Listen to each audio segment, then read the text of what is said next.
The software base we've been able to build up over the years that is oriented towards this kind of film, this kind of character kind of work. We could build a lot of power into the models that we build so that the animator could control it in a controllable way. Like if you look at the sculpture of Woody here, and someone else did the sculpture based on some drawings that we had. And then I got the sculpture in and I sort of analyzed it in terms of, you know, what I would need. I talked to John and the director and some of the animators and said, okay, well, what emotions does Woody have to have? And unfortunately for me, he had to have every emotion under the sun. Essentially, he's one of the stars. So it was like, okay, well, we got to do a lot of things here.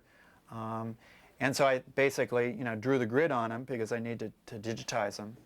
If you can catch the grid lines that I marked up on his face, those are points in space that define his face. And you know, we have characters that are even more complicated than this. We tried to keep Woody fairly simple so that he was manageable, but you know, the simplest form of controlling Woody is you know, deform those points. You know, you move them around.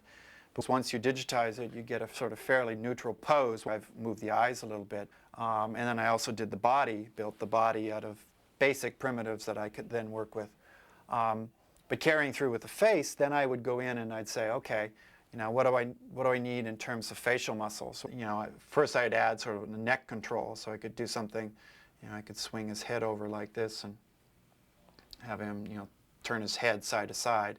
But we built a system that allowed us to build in essentially facial muscles, you know, to sort of represent muscles in a simple form. I mean, it's not the full complexity of the human body by any means, but still facial muscles that could allow him to, you know, lift the side of his mouth, to twinkle his nose, to puff his cheeks out.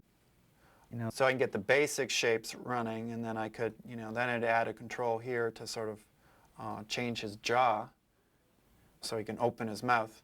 And then I might add another control to make him smile. So you build a sort of software that allows that level. And even, you know, you could think of that as being pretty primitive, you know, in some sense. But that's the kind of thing that, you know, 10 years ago we really weren't thinking of building. You know, it was more, you know, we're just trying to get anything up on the screen, you know. And we've come a long way, and the whole industry has come a long way in those 10 years, 10, 15 years.